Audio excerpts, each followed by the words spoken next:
Welcome, everybody, to this panel on protests, police, and rights, which is subtitled When Good Protests Go Bad. I'm Ann Cooper. I'm a professor at the journalism school here, and I'm also on the Harriman faculty. And I'm very pleased that both the journalism school and Harriman are co-sponsoring this event tonight. The planning for this began quite some time ago.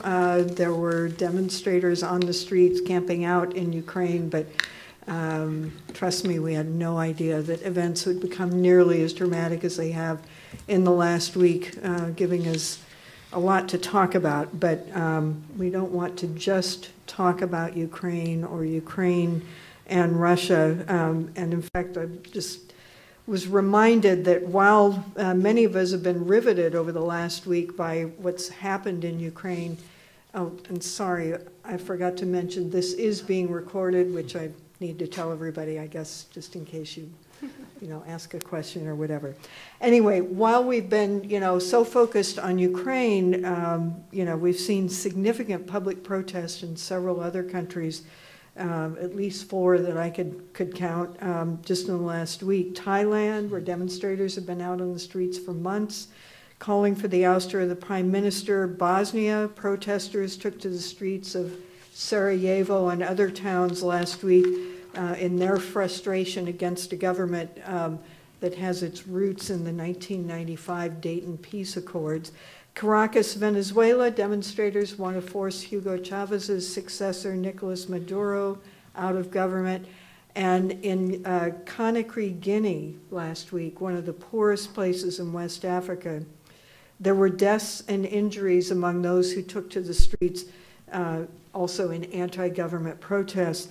And of course, last week we also saw the announcement of the sentence against 8 protesters in Russia in what's often called the Bolotnaya events or the Bolotnaya affair. These were protesters who were arrested in Moscow back in 2012, and just today, 7 of them were sentenced to 2.5 to 4 years in prison. One of them got a suspended sentence. And because everybody knew the sentencing was today, there were protesters out on the street protesting the sentencing, and some of those protesters got arrested. When you start thinking about it, you kind of think there are a lot of unpopular leaders out there and a lot of angry people who would like to see some change. But, on a less flippant note, I guess I would say that there are, protests across the globe all the time, uniting people who want to take a public but peaceful stance against something that they disagree with. And sometimes they're successful. Very often they are not. But sadly, one of the things that has become much more predictable is that these protests often result in conflict with security forces, often with violence, injuries, death, arrests. So there are a lot of bad outcomes out there. Some of the questions that Harriman has posed for this panel, these are big questions. Why do such protests often turn violent? When does violence help the protesters' cause, and when does it hurt?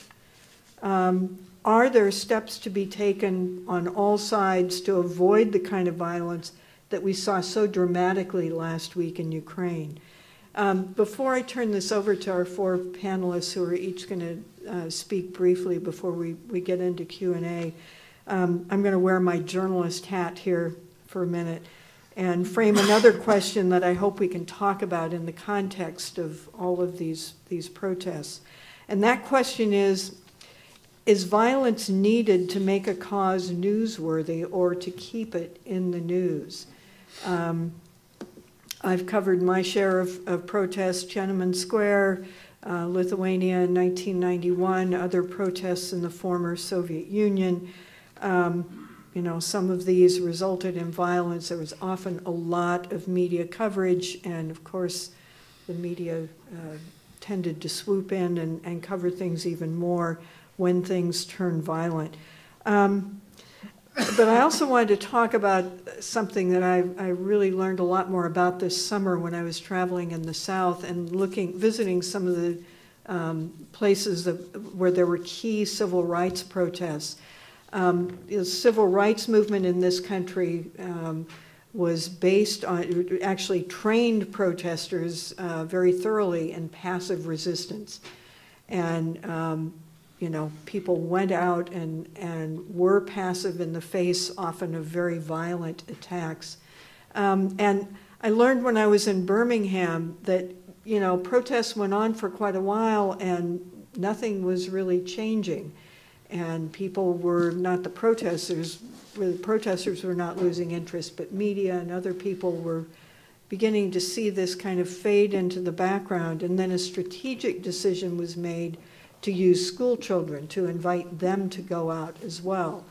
And, you know, when they were confronted with snarling dogs and water cannons, when they were carted off in police paddy wagons, those pictures were even more dramatic than, you know, earlier pictures of the demonstrations.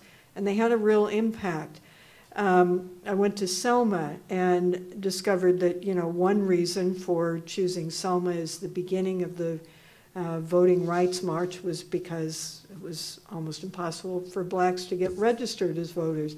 But another reason was because the local authorities there were very aggressive toward protesters. And it was, you could pretty much predict what was going to happen when people stood on the edge of the bridge there to start that march. And sure enough, it did happen. You know, heads were bashed, and there was a lot of media there. This is kind of hard for me to imagine today, but NBC actually broke into whatever its regular programming was to show live some of that confrontation of security forces, you know, beating protesters. So those were deliberate decisions, you know, that created certain images that emphasized the kind of David and Goliath nature of what was going on there. And so I pose that question. I hope we can talk about some, you know, is violence actually needed in some cases and up to a point to make something newsworthy or to attract more attention? As a member of the media, I mean, I know very well how much media love protests. It's, you know, dramatic images. There's almost a romance sometimes about a, you know, peaceful demonstration where people are saying, we just want our rights. We just, you know, we want good government. We don't want corruption. We don't want to be treated this way. And, you know, when you see an authoritarian government reacting to that, it just, I don't know, there can be a crystal clarity to what's going on, or at least it seems like it. It seems like it, you know, if you're there on Independence Square or wherever it's happening, and, you know, demands are being made. But, you know, if you just stay there and report, you're not doing your job, because there's usually a far more complex picture of what's going on, of what people are thinking who are not down there at the square. And Ukraine is certainly a good example of that. If you only stayed at the square, you were missing what's happening in the rest of this complex country where there, you know, are different national identities, Ukrainians and Russians. And I think that's going to be something that we're all focusing on a lot more as the rest of the story unfolds in Ukraine in the weeks and months to come. So for that reason, I think Ukraine's a great place to start this discussion. And to do that, I want to introduce Oxana Shevel. She's associate professor at Tufts University, and her work focuses on the post-communist region surrounding Russia and on nation and state building in that region. She's also an associate at the Davis Center for Russian and Eurasian Studies and the Ukrainian Research Institute at Harvard University. And she's published extensively on issues of migration, citizenship, refugee policy, and state building in post-communist Europe. Oksana? Thank you very much for this invitation and for the introduction. Since I understand we have about 10 minutes, I'm not going to even pretend that I'll be able to cover everything pertaining to Ukraine, and I'm happy to talk more about a number of important things. I won't really be touching much in my remarks, in particular maybe the regional divide and sort of what it spells for the future, but since the focus is on the protests, and the question I think you posed to me originally, sort of why the protests turned violent this time around, given that Ukraine had this history of peaceful protests, so I want to maybe focus my remarks on that and bring forth in particular one factor that I think is very important, and that's essentially the absence of legal institutional channels through which protesters could channel their grievances and the government could respond. That's not the only reason, but I think that's a very important reason, so I want to talk a little bit more about that. So what we've seen in Ukraine in the past a month or so was, first of all, very important kind of to keep it in perspective that it is really the deadliest civil uprising in Europe since the crash of solidarity in Poland in 1981. So it is historic for many reasons, also in the sort of how deadly it has been in Europe. And it also broke with a tradition of peaceful protest and peaceful political culture that Ukraine had, despite all of its shortcomings as a state and shortcomings of its government since it became an independent state. So why violence now? In particular after the peaceful Orange Revolution and the protests that happened back then. Several reasons important to keep in mind. As I said, I'll be mainly focusing on this absence of institutional channel, but there are other important differences with 2004. For one, in 2004, the solution, sort of potential solution to the crisis was very real and very obvious. There was a clear focal point, there was rigged election, there was a candidate who many believed have won, and sort of the demands of the protesters has been that this candidate should be allowed to become president. The demands of the protesters now have changed, have evolved over the course of these protests as they unfolded. So the protests began, as probably most of you remember, in late November, when President Yanukovych, sort of at the 11th hour, decided not to sign this far-reaching trade and association agreement with the EU, and it brought some young people mainly on the streets. Then, after these people were violently dispersed by police, at the end of November, much larger crowd showed up and at that point was demanding that those who perpetrated violence against our children, quote unquote, should be brought to justice. Instead, more violence followed when this massive protest took place, and again there was this abhorrent videos of police indiscriminately beating up protesters in front of presidential administration, and what outraged people that these were not necessarily the ones who threw, say, rocks and things like that at the police lines, but were random bystanders, oftentimes journalists, media members who were beaten up. And then, we've seen several more rounds of escalation, attempt to disperse the Maidan in middle of December that didn't succeed. And then yet further round of escalation again in the middle of January when the parliament passed a package of these essentially dictatorial laws almost outlawing protest activity in Ukraine, in making restrictions on the freedom of the media, freedom of the internet, introducing this foreign agent legislation to essentially limit the activities of NGOs, receiving Western grants, and that, and that's when we see the real escalation in violence and the standoff on the Grushevsky Street and the first deaths. And then, of course, subsequently this week, and I'm going to be getting to my point about lack of institutional channels to influence the government. The protesters kept feeling that the government is not responding and not accommodating at all any of their demands. In particular, the demand to return the constitution of 2004 that created more balance of power between the president and the legislature. So even the opposition proposal to put this constitution, to put the proposal to a vote in the national parliament was rebutted. As the protesters amassed near the parliament, and then we see, again, it's sort of still debatable who threw the first Molotov cocktail, either the protesters at the police or potentially the hired thugs, the so-called titushki, who were operating behind the police lines, and then we see this latest round of confrontation with a severe death toll. And eventually the implosion of the regime, and now President Yanukovych is in hiding, right? So what do I mean by lack of institutional channels in resolving grievances?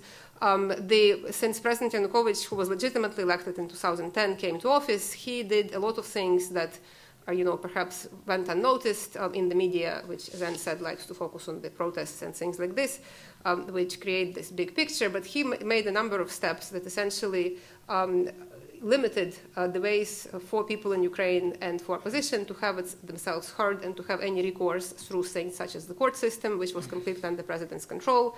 He orchestrated change of the constitution to increase his powers. The judiciary has been completely subservient, starting from the constitutional court to all lower levels of court. The same goes for the prosecution office. So essentially, people had no way to have their grievances heard through any of these acceptable institutional channels. And then, so that's why once it was going on, so the frustration with the regime has been building with this corruption, lawlessness, and that's essentially what kind of brought a lot of people on the street. There was certainly the far right among the protesters who was more, radical and has its own political agenda, but it's important to keep in mind how the interests of the average people who essentially wanted to live in a country that would be law-based coincided in their hate for Yanukovych regime with the radical right, who also doesn't like the regime, but for perhaps a different set of reasons that are not shared. The ideological beliefs of the far right are not shared by a majority of the protesters in Ukraine. But this frustration with the lack of legitimate ways to express grievances, what essentially enabled violence. So in a way, in some sense, we have somewhat sort of perhaps over a chicken and an egg almost dilemma, like other radical nationalists get to blame for the violence, or the fact that the regime was not responding to any of the protesters' demands, wasn't given any concessions that, in fact, galvanized not only the radical right, but also people who are normally moderate and wouldn't even in normal life sort of consider engaging in these kinds of acts. So I think when we think about sort of what causes violence, I think maybe perhaps drawing distinction either at the level of regime types, or perhaps it has to do, with more nuanced kind of variation within a subtype of the regime. Can people press their demands peacefully and have themselves heard, even if they don't get their every single demand? At least are there institutional peaceful channels for expression of dissatisfaction with the government? Or if all of these channels are closed, this is when violence is more likely. So that's to the question when violence may be more likely. Now, does violence help or hurt protests? I think, again, it's a big question. In case of Ukraine, I think we can really say, and that's something that I'm sure will be analyzed as people examine it in perspective, violence did help, because every time that Yanukovych regime responded, even with minimum concession and in the last few days essentially imploding, was after a protest is pushed back and violence took place. The repeal of these January 16th laws that were essentially establishing dictatorship in Ukraine, these laws were repealed after the first major violence occurred on Hrushevsky Street in reaction to the passage of these laws. Right, and finally, just this past week, following this large number of deaths on Tuesday and Thursday, this is when we see, the regime originally agreeing to the concessions as far as the constitutional reform and early elections. Subsequently, events overtook that, and now Yanukovych is in hiding. So again, I don't know. As I said, I think there's something to be analyzed in the future. But in Ukraine, I think does show, it presents us an example of violence helping the protesters' cause in this particular case. Now, finally, as for the steps to avoid violence in the future, and here I would go back again to my point of the importance of keeping institutional channels for expression of dissent open. Because if the regime has compromised even a little bit with the protesters at any early occasion, because we can see how this escalation of the conflict from the original demand to punish those responsible for the beating of the students in late November, and I think literally had President Yanukovych agreed to sack, say, the police commanders responsible for that particular incident, and perhaps Minister of Interior, he would still be in office, right? But again, the demands were completely ignored. Right, and then again, as events progressed, there was very little give, and again, very little institutional channels to operate that. So I'll probably close my remarks, and as I said, of course, there is a ton more to say, but just another point that I think is important to look when we talk about violence, to look not only at what the protesters are doing, but what the authorities are doing. How do the authorities respond? We, of course, think of the state having monopoly on the use of force, as it does, and otherwise perhaps the state system couldn't function at all.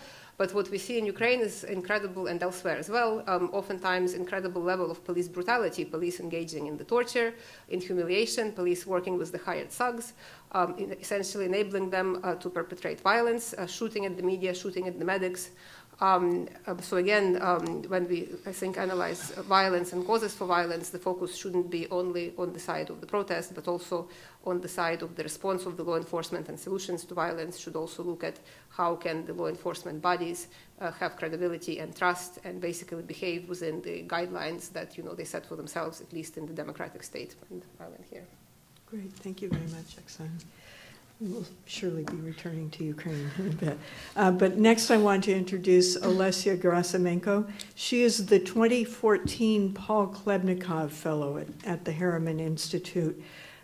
She was selected from among quite a number of terrific journalists, many of them young journalists working in Russia today. Olesya is a special correspondent for Kommersant, which is a Moscow-based newspaper created in the last years of the Soviet Union. She covers nationalism, extremism, regionalism, and political opposition. And this year she published a book called Ununited Russia, which explores social and economic separatism in several regions of Russia. Olesya? Hello, thank you for coming. I will be much shorter, and I'm sorry for my English. I'm not that good as Oxana's. So, if we may stick to Ukraine, I should agree with Oxana that violence at Maidan have actually had a big positive impact at these protests. But that's the most thing I don't like about it. So I have a lot of discussions and fights with my friends in Moscow on Facebook, on Skype. I didn't sleep for several nights because we are actually was fighting about what's going on in Ukraine. And a lot of my friends and colleagues want this to repeat in Moscow. So, well, I don't want this to repeat in Moscow, and I'll try to explain why. First of all, of course, I don't like right-wing Pravy sector. I don't like neo-Nazis as the main force, well-trained force who fights on the street. I write a lot about hate crimes, a lot about violence against migrants in Russia, and anti-fascist activists in Russia. So I actually can agree with my colleagues who say that it's okay, and while that big historical thing going on in Ukraine, it's okay to have that big union, liberal and nationalist together. So the second thing that I actually don't like is a lot of orthodox religious taste and mood in this protest. So if you see the news, there were a lot of public prayers going on from the scene. There were a lot of priests in the square and on the scene, and for me it seems a little bit of fanatic. I don't like fanatism, not in Islam, not in other religion. So and another. Or maybe maybe I'm just jealous because Russian opposition didn't succeed in our last protest, not anything actually. And the most important thing for me, today or yesterday, Ukraine released all political prisoners. There is a list about 35 people who now are out of jail. And it's a very big thing to do. It's what we actually, the most important thing for what we want to do in Moscow, but we haven't get any success in it. Ukrainian did. But among these 35 people, for example, there is, most of them are nationalists, of course. One man was life sentenced for killing federal judge. Another was sentenced for extremism. Tim, you should help me. Extremism. Sorry, I don't know the right. And they were released under big pressure of football fans and again nationalists from Maidan. So it's not a. It's a very controversial thing. It's a good thing in releasing political prisoners. But not of them are actually, for my opinion, need to be on the streets again. And I don't know what. Well, only one detail. I saw the news today about Lvov. They have Berkut police, Ukraine police, on the square, and the protests forced them on their knees and hold, begging for forgiveness. I don't want this kind of protest going on in Moscow. You know, it's not how civil protests should look like for me. So it's a very difficult question for me and my colleague about Ukraine and what's going on in Ukraine. Of course, I don't like Yanukovych, and I don't like he's very similar to Putin, and I don't like a bunch of Putin's laws, and I don't like corruption also, and I don't like my friends going to jail in Moscow. But I'm not prepared to get this stuff, what's going on in Ukraine, in Russia. So it's hard for me to speak about it. That's what I'm going to say, then we can discuss it. I think we have a lot to discuss. Okay, but Olesya, can I ask you one thing about that? Yeah. I mean, you're obviously not there. I know you've been, in touch with people constantly in recent days, but what influence do you think this might have on the opposition movement in Moscow? There was a BBC report today that said the protesters outside of where the Bolotnaya people were sentenced were chanting freedom and Maidan, and some of them trying to, yes, I guess, actually, use that. it's a big problem for Russian protesters. We don't like violence. We're not prepared for violence. Maybe it is necessary in some situation, like we now just was talking about. But in Moscow, people who are ready to go on the streets and ready to shout and scream, or even go to police stations after that, they are not prepared to fight police. And many of my colleagues and my friends, they are disappointed with this situation, and they pretty sure that nothing good will happen in Moscow if we are still be not able, to fight a policeman. I'm not agree with this point of view, but it's very popular in Moscow.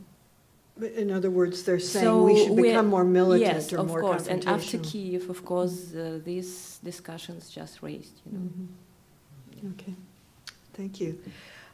Next, I want to introduce Tim Frye, who is the director of the Harriman Institute and the Marshall D. Shulman Professor of Post-Soviet Foreign Policy. Tim's research and his teaching focus on comparative politics and political economy in Eurasia, including Russia, Central Asia, and Europe. And his most recent book is Building States and Markets After Communism, The Perils of Polarized Democracy. Thanks, Anne, and thanks, Oxana and Olesya and Todd. I'm very glad to be here, and thanks everybody for coming. Oh, thank you. I'm going to speak a little bit more generally about protest. And one thing, I'll present kind of just three main points. One is that we're always surprised by large-scale protests. Right? We always, ex post, we all say, well, of course, we all knew this was going to happen. But ex ante, protests are really very hard to predict. And we're always surprised when large-scale protests happen. Before, 3 weeks before the parliamentary elections in Russia in December 2011, we had 5 of the most knowledgeable political commentators on Russia at a conference at Harriman. It was Kostya Sonin and Nikolai Petrov and Masha Lipman and all these people who, and all they could say was, why did you bring us here? Nothing's going to happen at the parliamentary election. This is the most boring thing in the world. And then I watched The Square, the wonderful documentary on the protests in Egypt. And Ahmad, one of the early protesters, he's so joyful at the beginning because he just can't believe that this is really happening. So there's something about protests that they're inherently surprising, right? And it has to, so when people go in the street, it has to be more than just grievances or they're mad at the government, because people are always mad at the government in lots of places, and economies are often bad. And there's a famous piece in political science called Now Out of Never, and it makes the argument that we should always be surprised by protests, in part because if we can predict them, then so can the dictator. And if the dictator can predict them, he has lots of tools to make sure that they don't happen, right? So we're always going to be surprised by protests. And protesting is a very costly and risky activity. It's all political scientists and journalists like to write about the romance, the passion, the commitment of people to go into the street.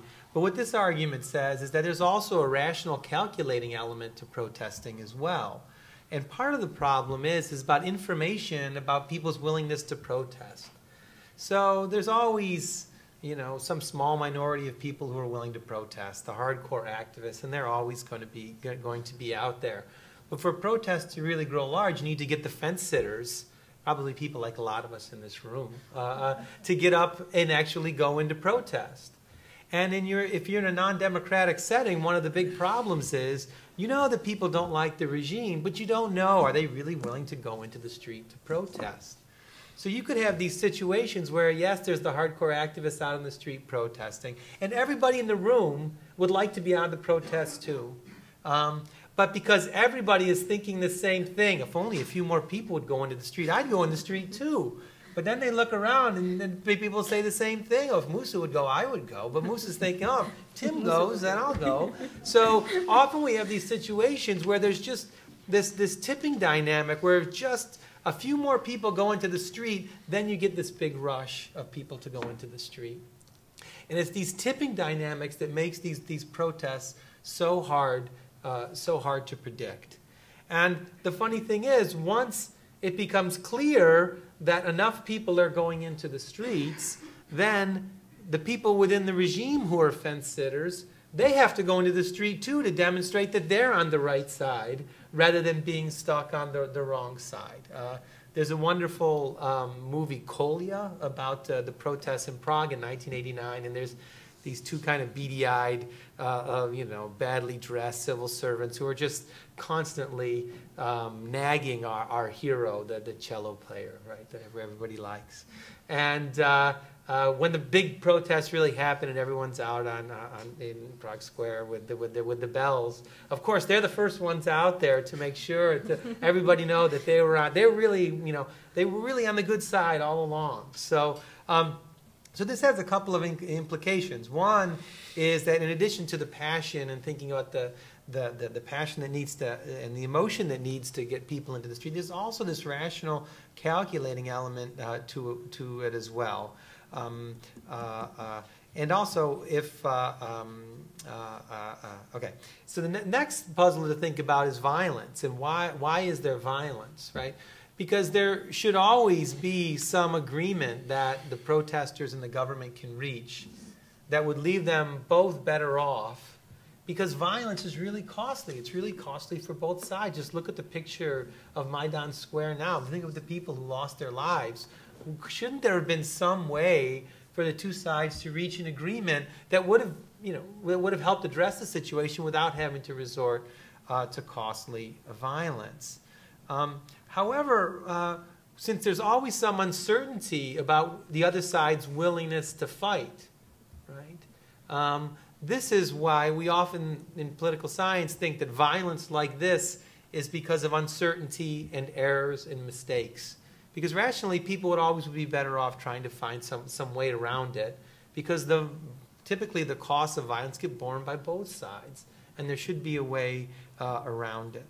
So if we think about the violence less as kind of bloodthirsty dictators or these crazy right-wing Pravy sector types who are just out to, get rid of all the foreign elements from Ukraine, but that violence is often a way to signal a commitment to fight.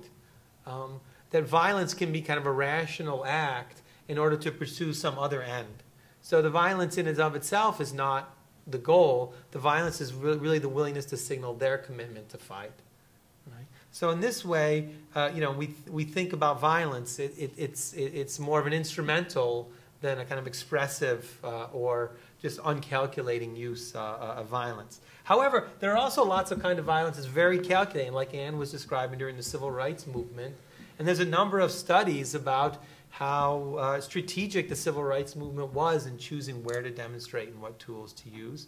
And Steve Wilkinson has a very nice book on India where he shows that these ethnic riots that take place in India, they tend to happen in electoral districts where there's an election coming up in the next few months, and the two parties are very closely, are running very closely together. And that, you know, these riots are often organized by politicians for pure electoral ends. And in India, they had this phrase, the well-organized riot. And, you know, this is part of what politics is about. So what looks like, you know, from a distance, oh my God, these, you know, the Hindus and the Muslims hate each other, and it's also, and when you look at actually what's going on, the timing of it, it's very much another tool in the politician's toolkit in order to stay in office. Okay. Final point, I'll get a little bit kind of more down to earth to think about the Russian case, and it's pretty remarkable when we compare Russia and Ukraine to think that you know, since May 2012, right? The protest movements in Russia have really pretty much fizzled out.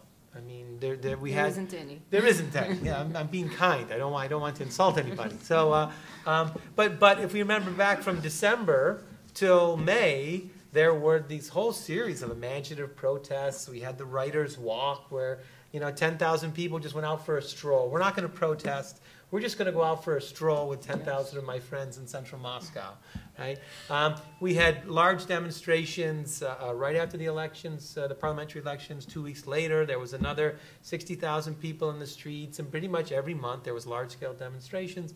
And since May, it's pretty much fizzled out. Because we get scared. Yeah. We have first 10 people going to jail, and we get scared. Actually, that's the only explanation what's happening in Moscow. The Russian government has been remarkably tough.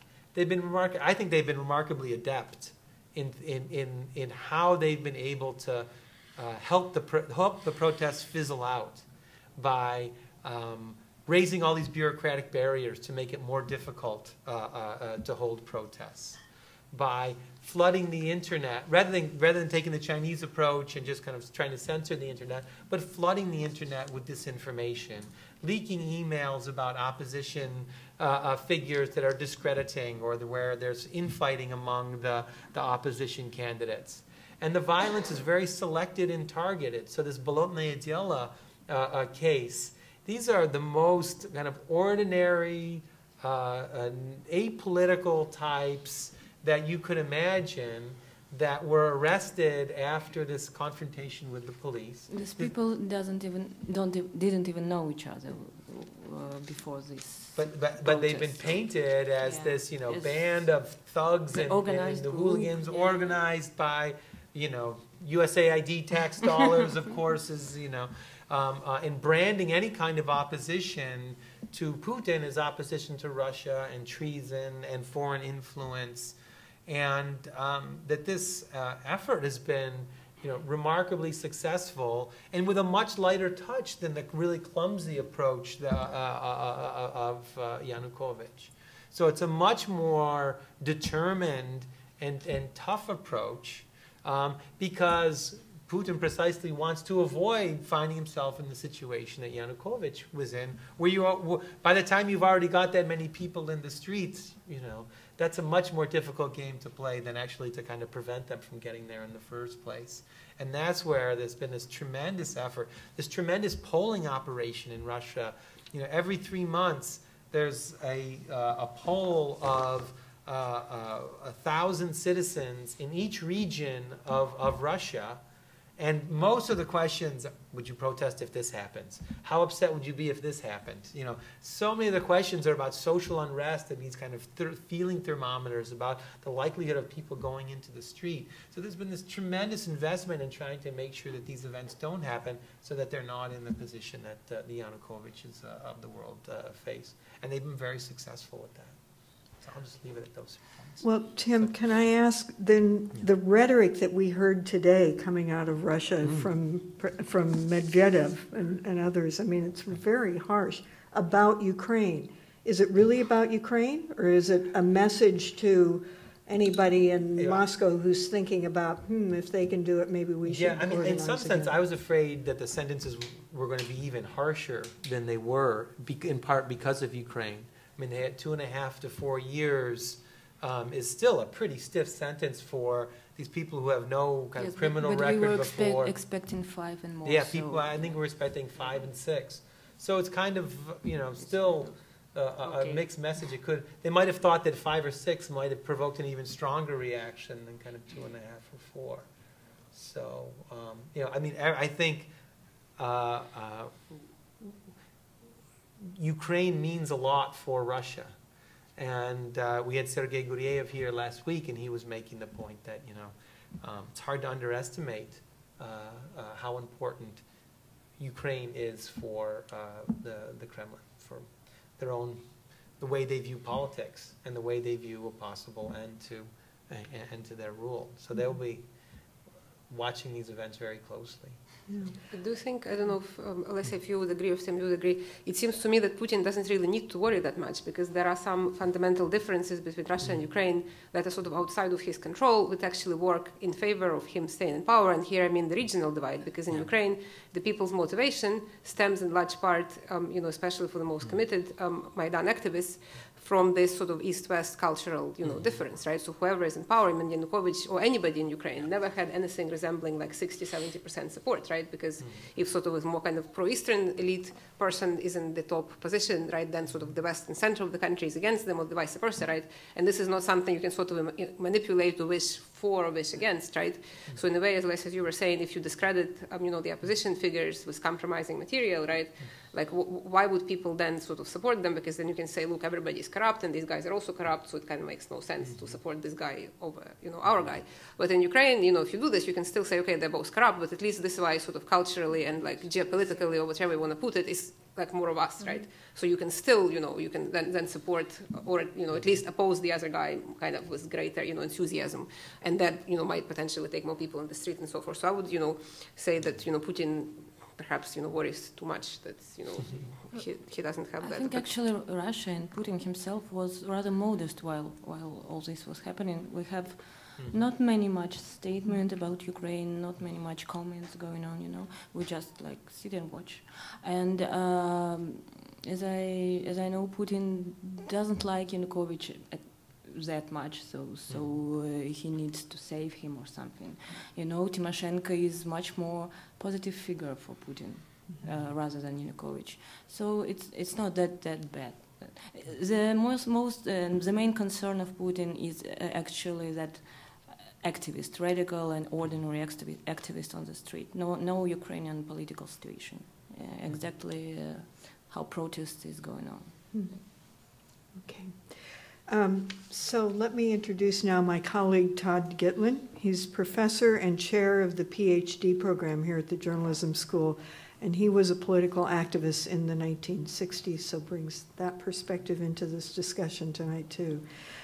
Todd has written novels and a book of poetry and more than a dozen nonfiction books, some of them dealing with mass movements and activism, and his newest book is Occupy Nation: The Roots, the Spirit, and the Promise of Occupy Wall Street. So, since I know least about that part of the world that we've been discussing, I will offer a few stray observations. I must say, though, what I distill from this earlier discussion is that it is excruciatingly difficult to say anything meaningful about more than one case. And even that is hard. So these are some observations.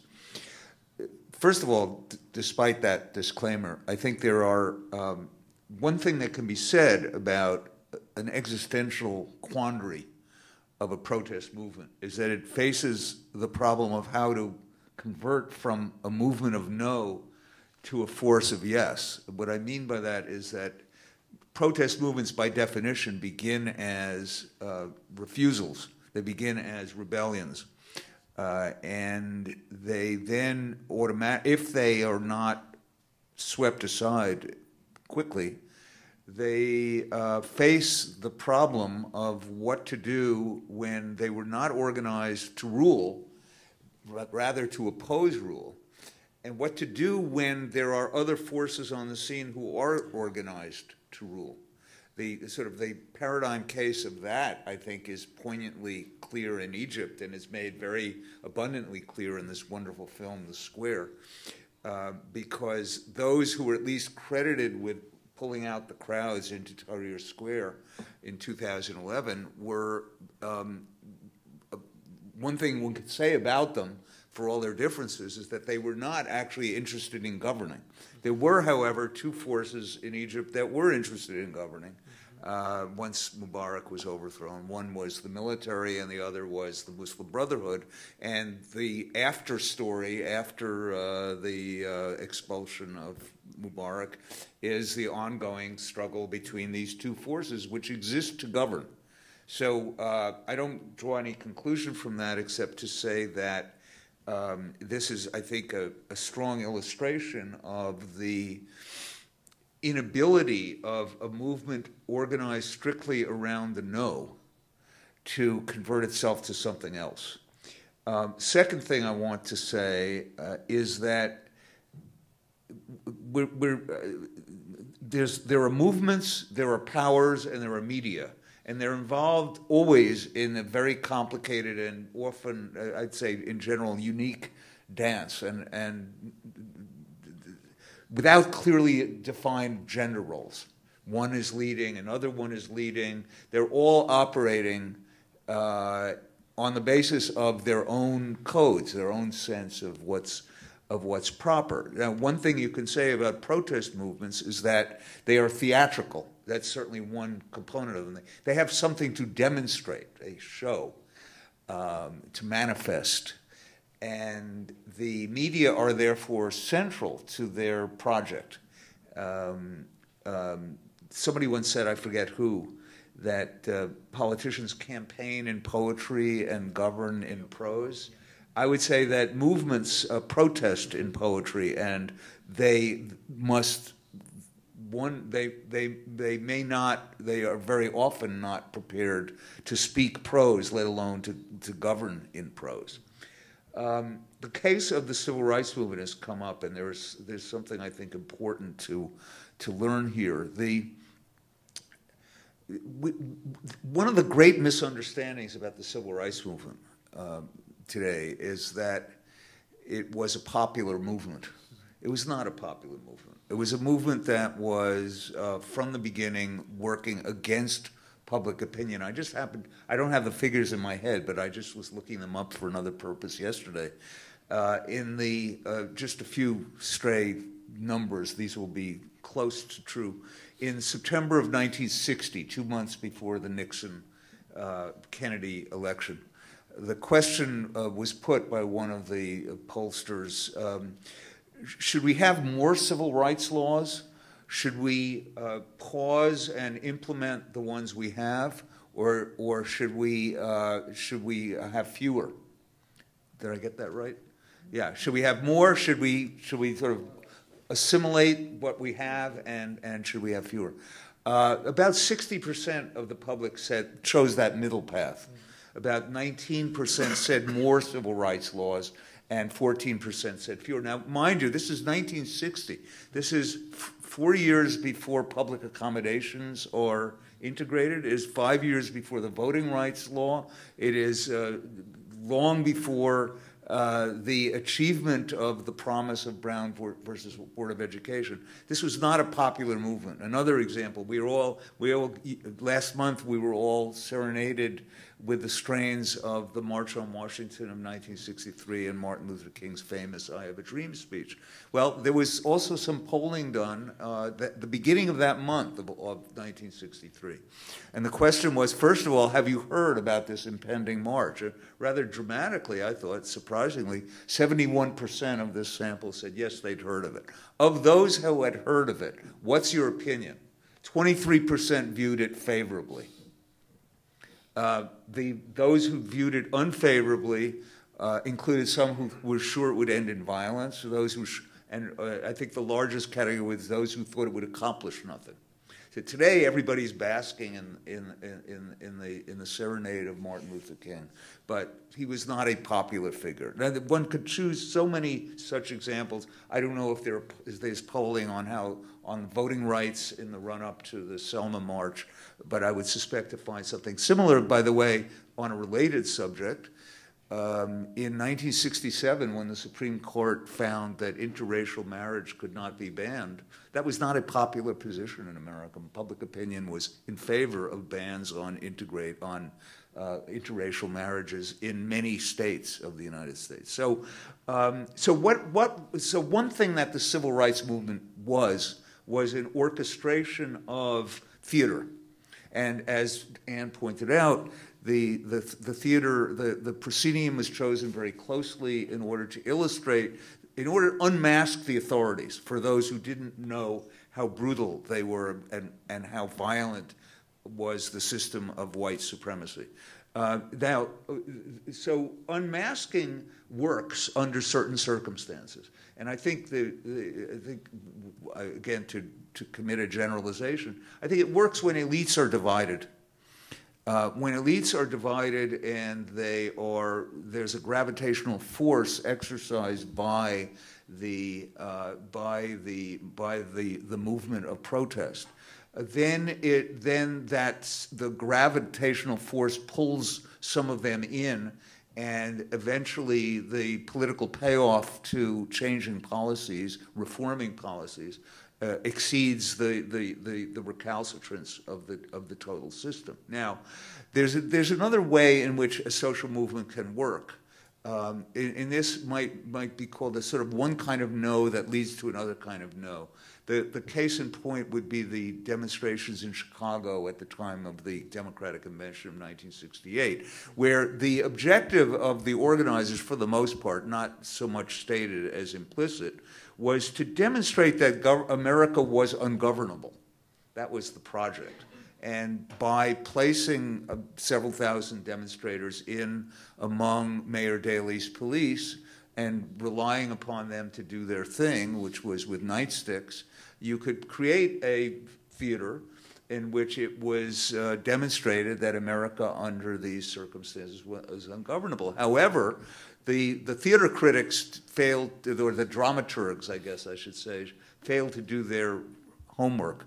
In fact, most people who watched this spectacle on television thought that the police were within their rights to be beating people up, and that the demonstrators were the ones who were violent and deserved to be repressed. But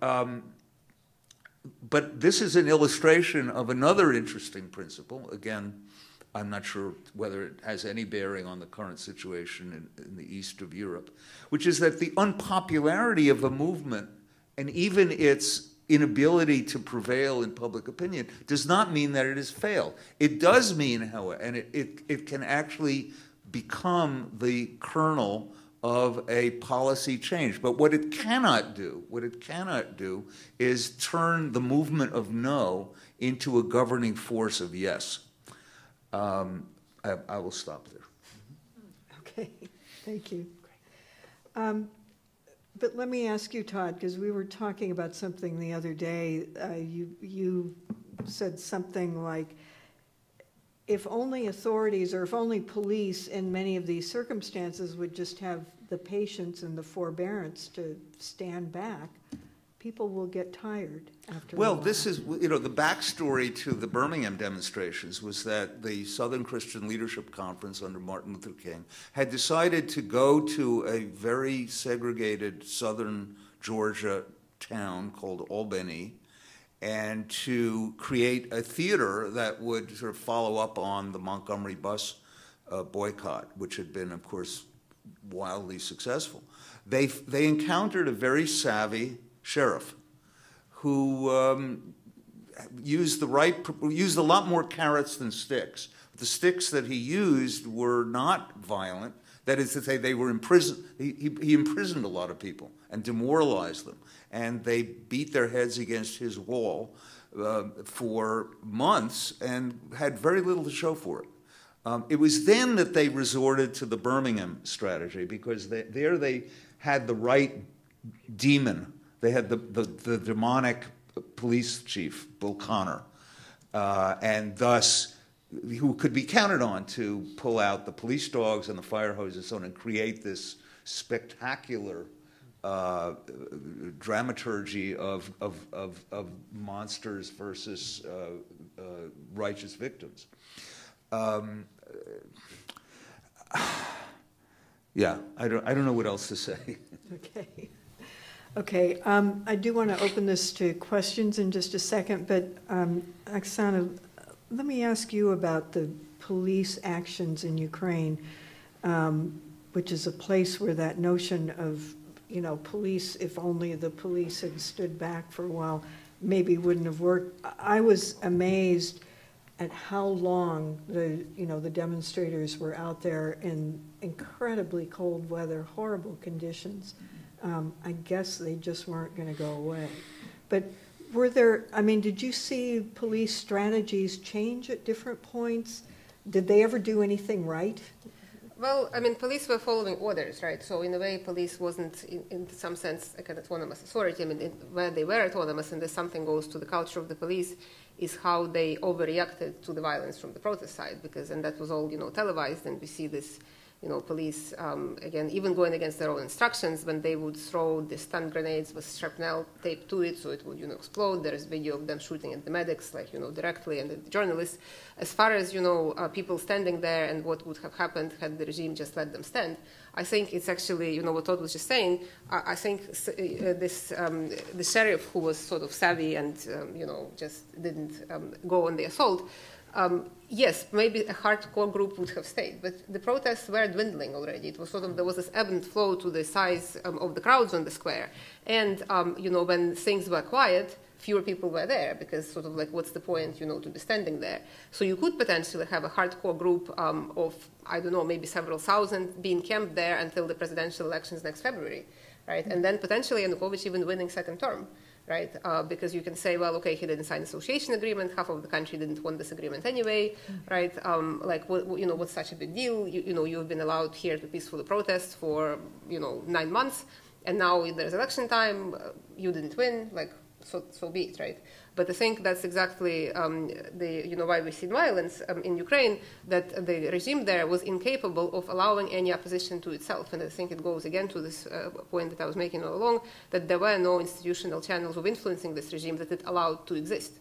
The president completely consolidated political power. We can go into the rationale for why he did that, back to the criminal background of Yanukovych as an individual, to sort of the political culture of the party that he presided over, and the way business was done in the region where he was from. There was complete intolerance for any kind of opposition. So even 2,000 people camped there, or the small number that was left at the end of November, that was too much of an assault to the power of this person, which we can say rationally doesn't really make sense. It would have been much, strategically better strategy to just let them be. But he was not the kind of person, and the regime he was building was not the kind of regime. And maybe that's sort of something in Putin. We see that as well. Yes, I think it's a part of Russia. To allow, Europe, right? It's kind of counterproductive. So you try to strengthen yourself, but by doing though, you actually weaken yourself, right? And then if you add to it, the motivation, the regional divide, the cultural factor, that's what we've seen. Yeah. So that's sometimes I wonder. Don't people read history? Don't they understand that? In certain situations, like if you respond aggressively and violently against the protesters, you are we can say potentially helping them. Pretty certainty that Yanukovych has not read history. Whatever he read was not history. All right. Okay. Questions from the audience? Yeah. Is there? Good. There's a microphone. Can you come up to the microphone? Just say who you are briefly and ask your question. Yeah. This is on here. I'm Peter Clement. I'm a visiting professor over at SIPA. A quick comment and two quick questions. Professor Gitlin, I really liked your points about, in my view, capturing the narrative. I'm struck, and I'd like your opinion on the question of the phrase, the silent majority, which I perceive to have been a very astute move on the part of Nixon Agnew to try to recapture the narrative, saying, you see hundreds of thousands of people in Washington, but in fact, there is a silent majority out there that doesn't agree, which I think tracks with your polling data. I think we see a little bit of this perhaps on the Russian part in describing what's going on in Ukraine. It's hoodlums and thugs, but normal people, real people, and you could argue this is what we saw in Egypt. A lot of people got very, very worried about the instability and the violence, middle-class people, especially in Cairo. And I think the military in particular played on this theme to strengthen their hand. So my quick question on Russia. Olesya, you made the point about Putin having been fairly quiet, which I would agree. But I wonder about two particular things that have happened in recent days. One is this meeting of the Russian parliamentary delegation in Kharkiv, where they met with other local politicians. They passed a resolution, which sounded like whatever those people passed in Kiev doesn't really apply to us. We will take control of law in our region, which can be very disturbing. And then today, Zhirinovsky's party proposed a resolution in the Russian parliament, which admittedly I think Putin can manage if he wants, which said we will allow ethnic Russians in Ukraine to join and become Russians again over the next 6 months, to accelerate the process of gaining Russian citizenship. They even went so far as to say, and this is a great way to solve our ethnic demography problem here in Russia because we won't be so reliant on Central Asians. So my question is this perhaps Putin signaling indirectly but making very clear signals I think to it's some remind kind people? it's very provocative, but it's actually doesn't have a lot of sense in it, especially when Zhirinovsky and LDP are speaking. So I should just ignore it. Actually, I would agree with that, but it's a message. So It's you an know, indirect message. there are a lot of Russians in Ukraine now who are strictly against Maidan. And there are a lot of conflicts and violent conflicts in other cities, not Kiev, but like Crimea. It's very bad situation in Crimea, and the people on the streets protesting against Maidan there, and they're fighting with a couple and dozen of people who decided to agree with what's going on Maidan. And of course, if Zhirinovsky said, well, welcome, we love you, and you have some nice place there, and we want some resorts for Russians, okay, let Crimea be Russian. No, but actually, it's not that important. Not. Thank you. Yeah, silent majorities, first of all, almost always exist in contentious situations. Secondly, I think any astute authority will cater to, will try to elevate them in their standing as sort of the true, as the soul of the nation, which is being violated by troublemakers. In the American 60s, the interesting wrinkle that was accomplished, I think, by Nixon and Agnew was to play two cards at once. One was to summon the silent majority, but the other was to accomplish what Agnew once called, and I think it was a William Safire phrase, he was writing speeches for Agnew, positive polarization. That is to say, we will mobilize our wild people in order basically to bully and to overcome your wild people. And, you know, actually we have to admit that we're not for Nixon going overboard with the Watergate scandals. They actually did rather a good job at pulling that off. But, you know, it's not always wrong to, I mean, I think it's generally true that those who mobilize out of a passionate conviction are in a minority, and as well as those who counter-mobilize. So I think it's a standard arrow in the quiver of the authorities.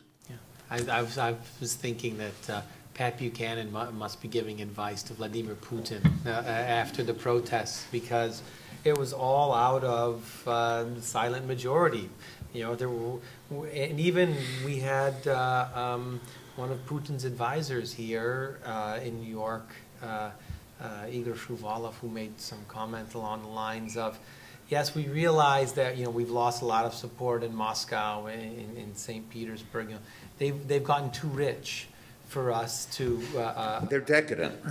Basically, they're too rich. They're too urban.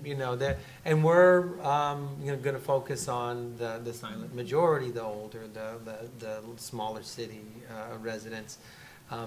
But somebody made the point. But what happens when they get rich too?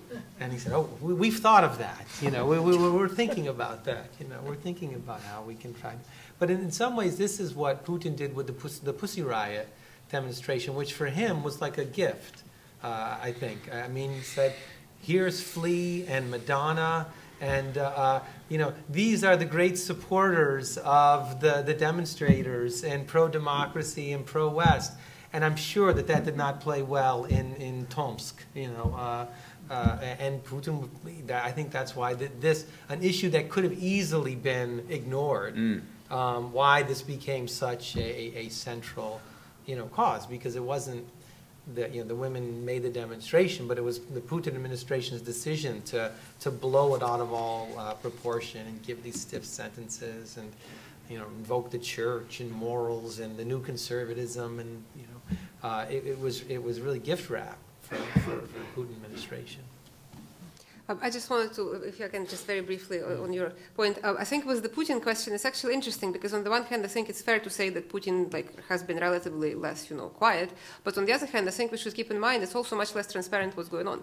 He had multiple meetings with Yanukovych. We don't know what about. There are people his advisors who have the ear of people in Yanukovych's closest entourage. Some of the Yanukovych's closest advisors, from chief of staff and others, have been considered to be kind of Putin people. So we simply kind of know less, much less what's going on. And also, I think the regional dimension. I agree with Olesya. I think it is quite potentially very volatile what might happen in these Russian-speaking regions. But it's also important, I think, to keep in mind that we certainly don't see sort of the uncertainty about half of the country. We see places like Dnipropetrovsk, which is, has been Yanukovych's kind of stronghold, completely, governors of the local elite coming, against Yanukovych in support of the new government, dismantling Lenin statue. I think Crimea is a separate problem, and that's where probably what you're referring to in Kerch. There was a small Maidan demonstration. It was beaten up by much larger anti-Maidan. They now erected Russian flag on the city council and sort of, shouting for Russia. But, in Crimea, I think what Zhirinovsky may be proposing, I mean, aside for the fact that Zhirinovsky, I don't know if we should take seriously whatever he's proposing, but even if, say, they wanted to go this route, right, the Crimean Tatar factor there really is a big spoiler, because even though the Crimean Tatars are relatively small, it's about between 12 and 15% of the population, it's a very mobilized group, and they have come out very strongly, their Majlis, their ruling body, basically saying they don't want to go with Russia, they want to stay with Ukraine. In fact, they want Crimean autonomy and Yulgo together because they don't believe it should be sort of territorial autonomy, it should be Crimean Tatar autonomy. So if you want to sort of envisage the worst case scenarios of, another Chechnya and sort of Muslim resistance and Turkey getting involved and, radical jihad and whatever you want to, sort of... And Third World War. Yeah, so I think, it's definitely, I would agree, it is volatile there, but, it's not as simple as sort of there are ethnic Russians there, let's give them passports and everything will be fine. Mm-hmm. If you can go to the microphone.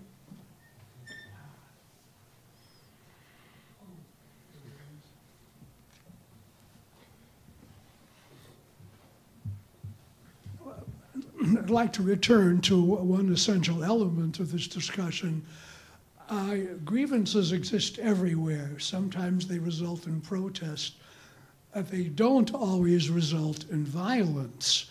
I remember seeing a cartoon years ago showing revolution in Holland and revolution in Persia. In Holland, you see a bunch of old men sitting around a table wielding sharpened pencils. And in Persia, they're hanging from minarets with blood-stained jowls. So it seems there's a strong cultural component. And to return to the Russian Institute element in this, Marx explained war and violence on the basis of economic competition. The world's religions, and Sigmund Freud said it's something internal within man. I'm inclined, in accordance with what Timothy Frye said, to give the palm to Freud. There's more than one way to resolve a conflict. You can do it by throwing the dice or going to an arbitration panel.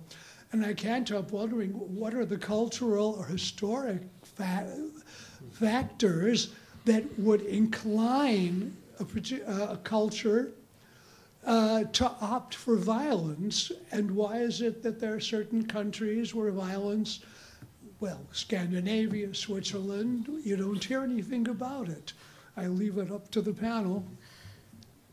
I'm skeptical for the following reason. I think cultures change. The United States has the most violent class warfare of the late 19th and early 20th century. Quite seriously, more shooting, more deaths in violent strikes and counter strikes. Now, that evolved, so today we have lots of violence in America, but we don't have actually very much political violence at all. So I'm not saying that Russia is sort of standing in line, waiting for that, ready for that evolution. I wonder also about China. I mean, China has a long history of political repression. Today, there is said to be, thousands of incidents annually of protest that doesn't result in violence, and that the regime has somehow worked out a way to manage, partly by keeping it as quiet as they can. So I wonder. Yeah, there's two points. One is on the Chinese case. There's a nice paper about how Chinese authorities really like low-level protests because autocratic governments have this constant problem with information. They can't figure out who's competent and who's not competent. So when there's a protest over something that the government is doing wrong or they're too corrupt or something, the central government can say, hey, look, people went on the street. Obviously, this guy's not doing his job. So as long as it's a kind of low-level protest over local issues, then the central government, is fine with it. Not anything that would get more than 2 or 3 people on the street at any one time, but as long as it's very directed at local issues, it's okay. The second point on culture is, I just Googled why is the South more violent? Because if you think about the U.S., 41% of all violent crimes in roughly 1/4 of the country, and I don't know if there's a unique Southern culture that makes it more violent, but what it is, trying to define what we mean by the culture of it, because it's something that's the answer is yes, isn't it? Yeah. Or is it something that is constant, or does it change over time? And if it changes over time, is it changing in response to something else rather than is it the cause or the effect to change in culture? Is all I'm saying. So. Oh, well, I don't know proper answer for that question too, but I think Russian and Ukrainian have a lot of in common. We have common culture and a lot of similarities, but nowadays we see that Ukrainians are prepared to fight on the streets and Russians are not prepared to do it. Maybe I think it's economical reasons. Russia is now much richer than Ukraine, and we have actually a lot of businessmen and good, our middle class is much more higher on the level rather than people in Ukraine. Maybe it's the answer. So. I would say that if we sort of think of this global difference, like why, sometimes people press their demands peaceful and sometimes it ends up with violence, I would almost want to say that it's not so much culture, but it's the regime type, right? Like, what is acceptable? Like, imagine, like, if you had any Western democratic country, tens of thousands of people on the streets for, literally months, and like up to 500,000 at some point, like what would the democratic government do? It would resign and would hold new elections. And that's not the death sentence for politicians in these countries because they're used to submitting themselves periodically to what they call uncertainties of electoral competition, right? And if you're out of office, it doesn't mean you're going to go to jail or something bad will happen to you. You can, run again in the next election.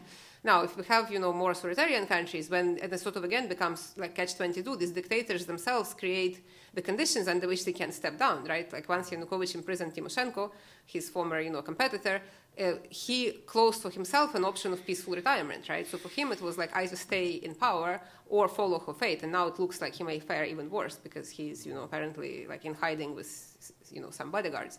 So, again, like, and, so this, the system where it is acceptable for a political elite to lose office and come to office and sort of not that be a death sentence or end of their political life, I think goes a lot to explaining when, demands of the protesters would be, responded to peacefully, and then the protest doesn't need to end up, in violence, and when they wouldn't be. So I would say that's also a factor. Yeah, it was in the square, one of the remarkable moments is when the kind of young revolutionaries are seeing the violence for the first time on the street and what the regime is capable of doing with their own eyes. And the sympathetic Muslim Brotherhood character says, I don't know, this used to happen to me every 2 weeks. Under Mubarak, I'd wake up and there would be, they'd be pushing my kids out of the way and dragging me off and, showing the marks on his leg from where he was getting these electric shocks. So, the regime type has a lot to do with, the propensity for violence in these situations, I think. So. Thank you all for bearing witness in this incredible way. It's exciting times.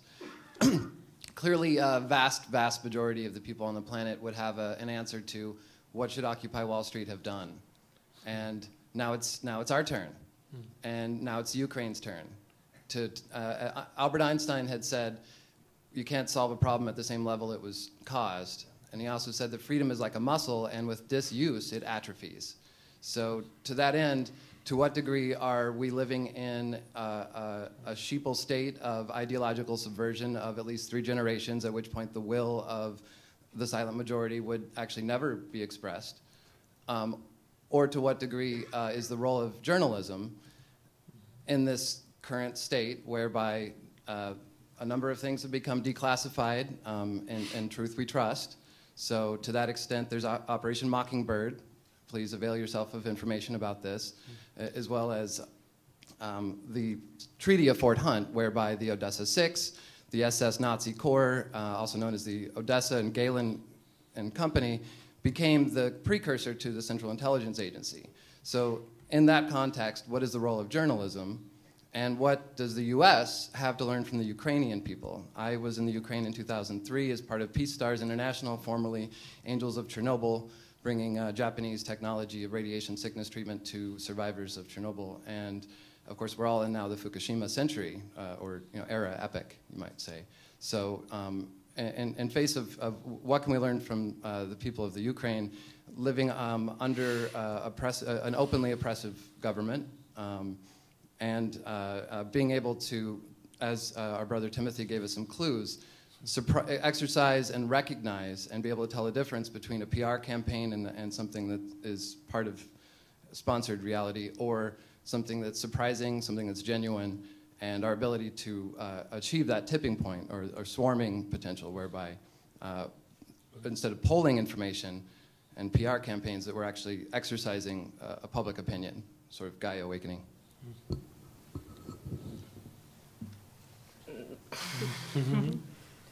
Well, I will be short. I think we can compare Wall Street movement with things going on in Ukraine. It's, I don't know, I don't see very much in common, actually. I don't see even one point in common. So I can't answer this question. I would. Sorry. The level of tactics. I think that there's a lot of free. Well, you can learn from them how to make Molotov cocktail. Yeah. Mirrors up. In December, there was a lot of photos being circulated of Ukrainian women holding mirrors up to these exoskeleton riot police. There's a lot. But that didn't influence the riot police one bit.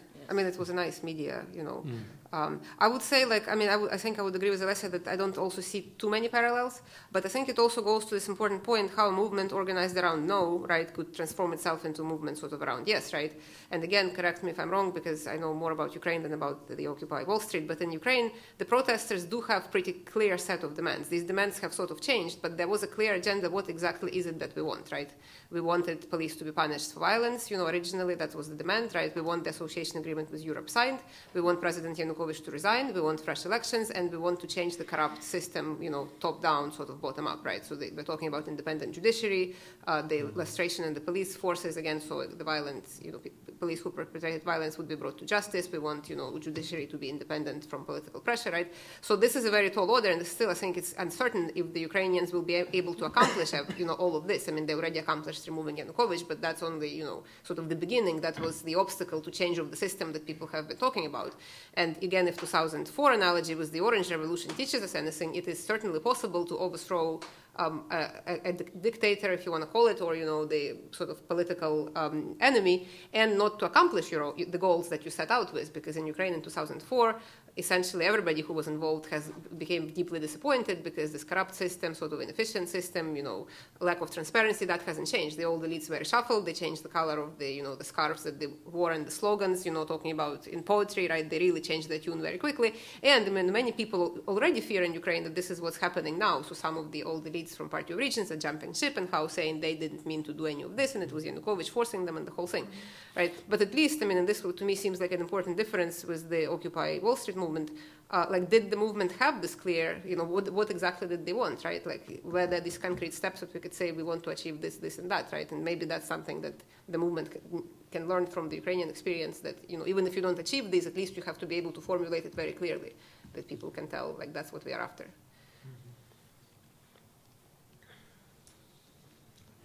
Good evening. My name is Olga Bilova. I'm a student here at the School of International and Public Affairs. First of all, thank you all for your interesting comments. My question is on the future of the protests in Russia. And in particular, I'm wondering how it can be revived and how it can be more of a consolidated movement and perhaps more mainstream. And specifically, seeing all the commonalities between Ukraine and Russia, to what extent can the dismissal in Russia right now of the Maidan movement, the dismissal of the violence be used as a catalyzer for peaceful protest movement in Russia?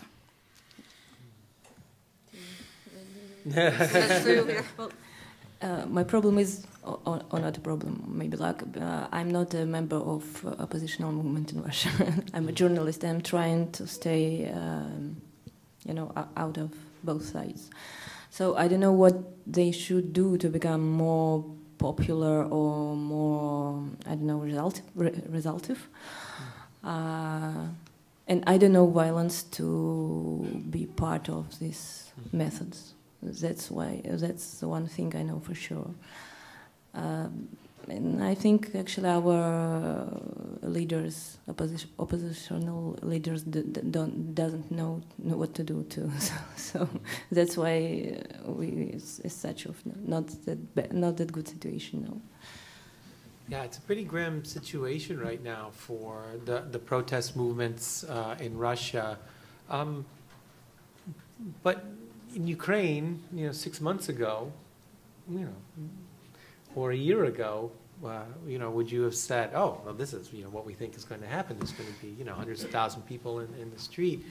And if we think about some of the structural conditions in Russia, Russia is much too rich, too well-educated, and too urban to be as undemocratic and as poorly governed as it is. So there are some structural conditions that would point in the direction of people having, reason to think that a change in the government could improve a standard of living.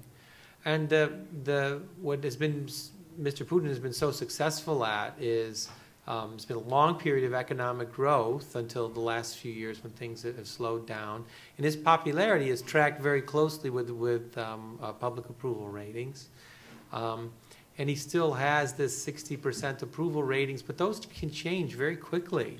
There's often these dynamics of tipping that get people in the street. They can also have, a similar effect on people's attitudes towards, particular leaders. I mean, Ceausescu came out to address the crowd, to tell when he saw the large crowd out there, he didn't think, oh my God, I should run for the helicopter pad. He ran to the front of the crowd because he thought that they were, praising him. Not that, Ceausescu and Putin is not the greatest analogy, but just in terms of relying on popular opinion as an important source of legitimating your rule.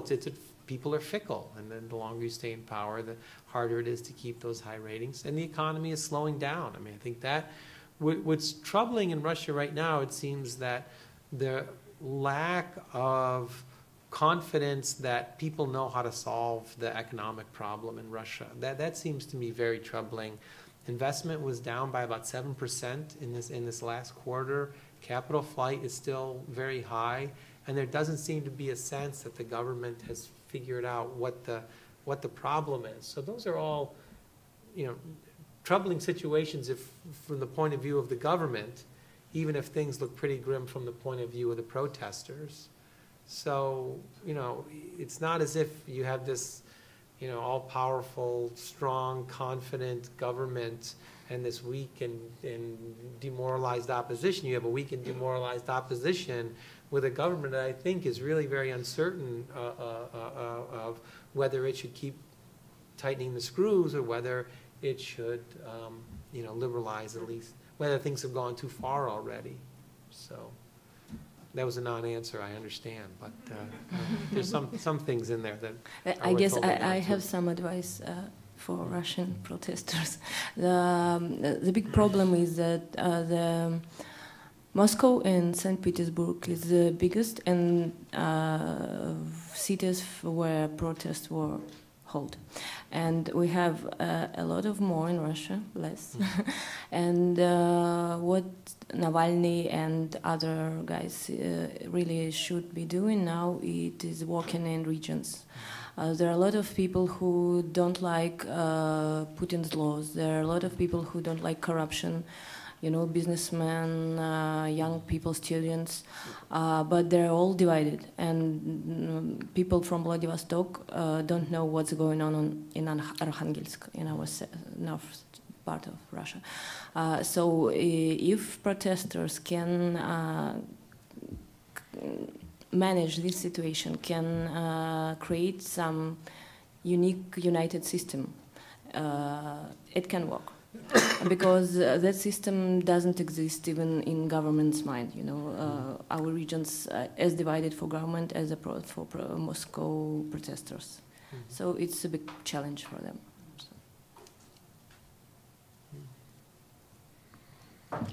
Thanks. There's a line there now. If anybody else has questions, there's a line back there. It's okay. This is a great panel. Thank you. I have a few questions, but I'll keep it to one. Nobody has explicitly addressed, and I ask each of you to address this point of the fact that each of these movements occupy, certainly Russia and maybe to a lesser degree Ukraine, have been criticized or lauded for not having a clear leader. And I wonder what each of you would have to say about the success of protests, whether there's a strategy in not having a clear leader, and if that's helpful, or if having a clear leader, lack of a clear set of leaders has been detrimental to the success of especially maybe the Russian protest movement, and also whether protests could be a crucible for the creation of leaders, and whether we have witnessed that in Ukraine, especially with some of the younger or new emergent politicians on the scene in Ukraine. Thanks, Elise, for this question. Let me maybe try to address it. I think it's actually quite interesting, right? Because if we look at the political science theories about the colored revolutions, one of the preconditions for success of the colored revolutions that scholars have identified was exactly the unity of the position and the clear leader, right? So it's only when this disparate opposition of politicians were able to agree on a single candidate, then sort of was the overthrow of the dictator successful, right? So in that sense, I think we can say, at least from what we have seen, and again, Ukraine might be proven an exception here this time around, that it's kind of good for the protest success to have a clear leader, right? On the other hand, it also creates a danger because if, the whole focus is on leader, the old leader can start, the new leader can start acting like an old leader, pretty soon. And that's again what we've seen in many of the colored revolutions here.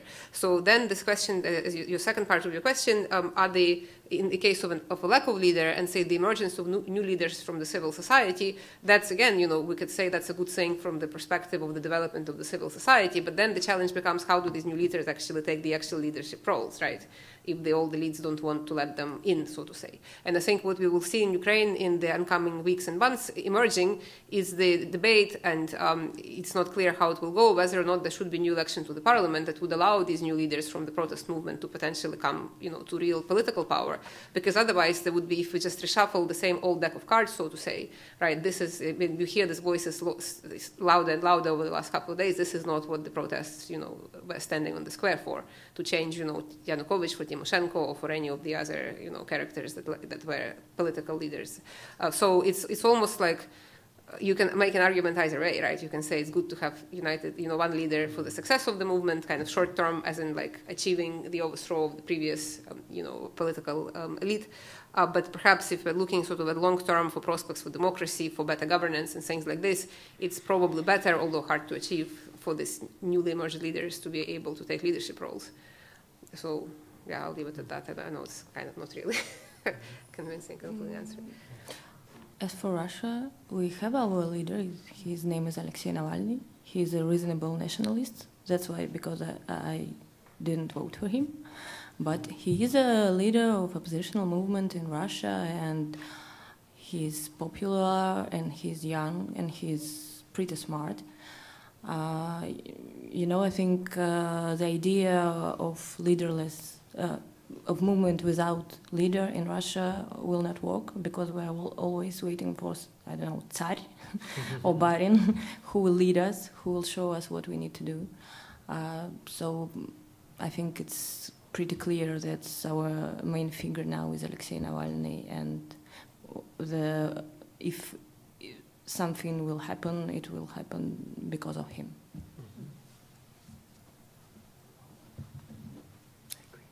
If I just add a note, leaders are troublesome, and so is the absence of leaders. Leaders are troublesome, especially for movements that don't believe in authority. So they have a hard time accepting the legitimacy of their own leaders. And that means that they are unable to make that shift from the no to the yes. Leaders that are movements that are authoritarian don't have that problem. In fact, authoritarianism is, among other things, the worship of leaders and the abdication of followers in behalf of leaders. So all this is to say that I don't think there is a principle is there a magic principle for leadership? You have to, as in everything else, strategic and in the matters of politics, you have to assess a concrete situation. Go ahead. Well, thank you very much for bringing this very interesting topic. As a news junkie and a history junkie, I really enjoyed the evening's discussion, and I find it very intriguing how you've connected the events that happened all over the world, and you have a rather visible to me thread between the civil rights movement, the events in Cairo and events in Kiev. To me, I see a lot of similarities because the civil rights, for instance, I see that as an ethnic conflict. You have a white majority oppressing black minority and black minority rising, and it's, as you correctly pointed out, it was not a popular movement, but thanks to the media, when you see violence on TV in a democratic country like the United States in the 1960s, you see people beat up, water cannoned. There's a big difference between reading about that in the newspaper and seeing it on television. So the politicians as well as the population gets surprisingly quickly educated that the things need to change, and that's why the civil rights succeeded. Sometimes. Well, I mean, in retrospect, I mean, you can't argue that was, a relatively quick, successful story of changing people's minds. Take a look at the gay rights movement. Take a look at the, Marriage Equality Act. I mean, you see a lot of things happen a lot faster because of the media, because of all this thing is being transmitted to us, and we absorb that. And Egypt again, you have conflict between the secular military and religious extremists going at it. And you may have started by students looking for political freedom, but it was, I don't want to say hijacked, but it was overtaken by the Muslim Brotherhood, for instance, when the original protests were peaceful and there were students looking for political freedoms, quickly became the issues of the Muslim agenda, and they wanted to overthrow the government and succeeded in doing so, and then they were then taken back by the military again. So going down to the Ukraine, I'd like to go back to the history of Ukraine. And the history of Ukraine is right before World War II, the Soviet Union took the western part of the eastern part of Poland, and that became Ukraine. And then later, Khrushchev decided to give part of Russia to Ukraine.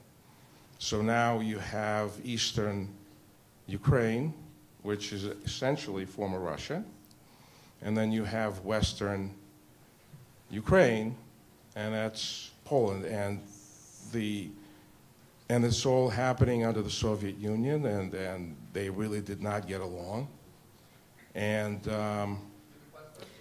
yes, and I'd like to, because this was not discussed enough today, I think, that the fact that the movement that may have started in November as a political movement was overtaken quickly by the Ukrainian nationalists. Sorry, what is your question?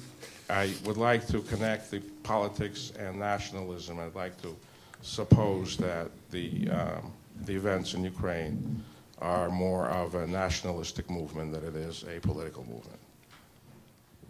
Okay, I guess I should answer that. Well, I would say that I disagree with that broad brush characterization to a large extent. It is true that Ukrainian history is complicated, and different parts of today's Ukraine formed a different state at the different periods of time. But if we just look at the specific historical events you're talking about, we should see Galician region, which is the part of Ukraine that came under Soviet rule in 1939, supporting the protests, and the rest of Ukraine opposing it, and that's not what we see at all. We see Kiev, which is primarily Russian-speaking, which has been firmly behind the protests. 70% of the population of the city, according to the polls, stand behind the protests. We see central Ukraine, which again, as you mentioned, has been under Russian rule for much longer period of time, also supporting the protests. We don't see that much support, although we see some, even in places like Kharkiv and Dnipropetrovsk. So it is much more complicated story, not to say that sort of these historical broad brush, pictures don't hold any water, but I don't think they allow us to understand what's going on the ground in Ukraine today. So that would be my answer. So we have just a few minutes left, and you have a question, and Peter? Are there other people? Okay. Thank you, everyone, for this great panel. And my name is Marina. I'm from Russia, working in Civic Assistance Committee, assisting to refugees and former migrants. But here I am on a fellowship studying immigration and media. And I just happened to meet a couple of Belarusian dissidents. And I was very surprised because these people, all they are thinking and talking about is how to contribute from abroad to Belarus and then go back and make this country better. If I were a Belarusian dissident, I would not ever go back to Belarus. So my question is, returning us to the point of violence, is Ukrainian scenario can be helpful in Belarus? Because it's obvious the entire Europe will support, and we saw all of these demonstrations in London with Jude Law screaming "Живе Belarus." And how do you think? I'm turning my question to Oxana and the rest of the panel. Thank you. Let me briefly address that. There was actually this great article written by my colleague Luke Conway in the journal called World Politics a couple of years ago, when he exactly was looking at the divergent paths Russia, Ukraine, and Belarus took since the end of Soviet Union, despite similarities in culture and sort of similar starting point, when Ukraine was always more politically more pluralistic, even though it wasn't obviously a perfect democracy, and in Russia and Belarus, authoritarian regimes were able to consolidate much sooner. And one of the main variables that he identified, and again, this is something that we've mentioned already today several times, is this cultural divide in the country, which made essentially opposition much easier to mobilize to whoever was in power, right? So if in case of Ukraine, if say there is East-West, this divide, although it's much more complicated than the previous comment suggested, but it does exist, right? Then you can sort of, there is a much broader basis for mobilization, right? Belarus doesn't have that, and Russia doesn't have that. So according, to this line of argument, it would basically be harder to replicate what happened in Ukraine in Belarus in particular, exactly because the group of people who are willing to mobilize and sort of stand and experience hardship, and in case, of Lukashenko's brutal tactic, more than just sort of hardship from the weather and kind of conditions living outside, right? This group is not that large. And it's harder to get sort of larger group short of some kind of tipping point happening, be it like, say, economic disaster of some sort, right, like disintegration, economic disintegration, or, something else sort of, like in case of Russia, maybe oil price dropping dramatically or something like that. So unless, I don't think it's good news for your Belarusian, friends, but unless something like this happens in Belarus, right, it probably would be very difficult in Belarus to have like a big and successful mobilization against Lukashenko regime, unfortunately. So that's what I would say. Oh, I totally agree with Oxana, and I don't know actually what to add, but only one comment. The idea of help, of European help is much, it's some kind of a fantasy, actually. Because when Jude Law is screaming something in London, it won't help when your friend's going to jail in Minsk. So it's, it's not that kind of support that really effective. Yeah. And the leverage, just on that very point, right, the leverage the West has, for example, over Ukraine is greater than it has over Belarus, because Ukrainian oligarchs have their assets in the West, they have villas in the West, they get credit in the West. In Belarus, precisely because there was much less of market reform and privatization, Lukashenko is not that vulnerable to sort of say like Western sanctions, even if, actually I think the Belarus already has sanctions imposed, right? He has all the sanctions from Europe. So that's but I think he doesn't another, care, actually. Right, he doesn't care, exactly. So, unfortunately. Yeah, this is one of the movements in Russia that Mr. Putin wanted all the bureaucrats who have money abroad to bring it back into the country. Clever move. It's actually a good move, yeah. Okay, our last question. So, in the past, the protest movements that I've witnessed seem to be driven a lot by disinformation and by rumor on both sides, and that disinformation and rumor fed anger and fed violence and fear. And but today we live in the age of Twitter, and my question is, how much of a threat is disinformation and violence today to protest movements in this age of Twitter? Thanks.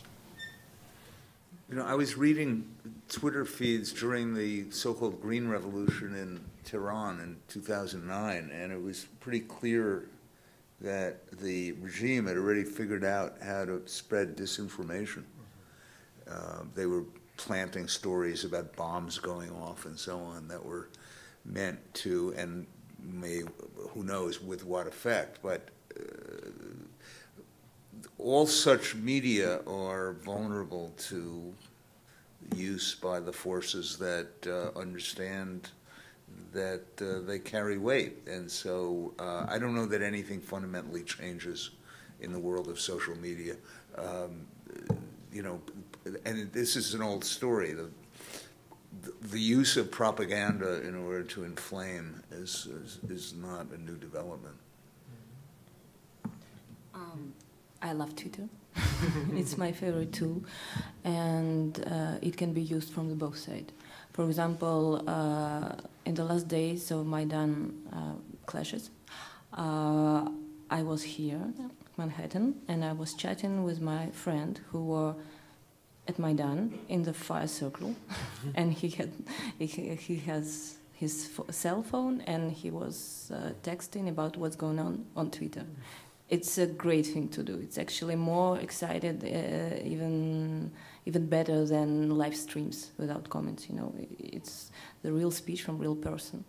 So it can be easily verified when the government splashes some, rumors or some false about protesters. You just go on Twitter and find that exactly that protesters in exactly area government is talking about, and you just ask them whether it is true or not. So I don't know. I think Twitter is a great is the best thing that happened to us. So, yeah, I think that's true. I mean, I'm no expert on this, but actually my colleague who sits across the hall from me is working on a book called The Role of Rumor in International Politics. So if you're interested in this, like, I would recommend you look at her work. Kelly Greenhill is her name. She's an IR professor. But I think what Olesya was saying was that Twitter is full of rumors and sort of disinformation, but in this digital age, it's much easier to check that. And I, like, just yesterday fell victim to this, digital rumor that, I don't know if you heard that Yanukovych residence was supposed to have a golden toilet. So once, people were able to, everybody was looking for the golden toilet. And then this picture appeared of this, like, humongous golden toilet with white plastic lid. I was like, oh my God. So I posted it and people were like, oh my God, I can't believe it. And then somebody said, oh, that's actually fake. Like, here is the link. So our excitement lasted for all of like an hour. And then the rumor has been dispersed. But, there are always a lot of rumors, like I was covering a lot of emergencies in Russia, and Twitter is just like one big country. When you come to some place, one man on the street said to you, oh, we have 10,000 victims and bodies on the street, and so on and so on. And another people told me, oh, we have that second, I forgot, взрыв? Bomb. Explosion, yeah. Sorry. And it's much more easier with Twitter to verify these things, So it's just like we're all in one big space and we're talking to each other. It's great, I think. The golden toilet is what we like to say in journalism is too good to check. You want it to be true. You want to run that story. There's plenty it's so there amazing. to marvel at, but unfortunately no golden toilets. Yeah. There are ostriches. That's true. I saw the pictures of the ostriches. That was pretty amazing. Okay, well, thank you very, very much. We've sort of circled the globe here and talked a lot about Ukraine. Understandably, we're going to be seeing this, story in the news for a long, long time to come. So I hope that some of what's come out tonight is going to be helpful to people as you watch this unfold and as you watch other protest movements around the world. Thank you very much to all of our panelists for doing it.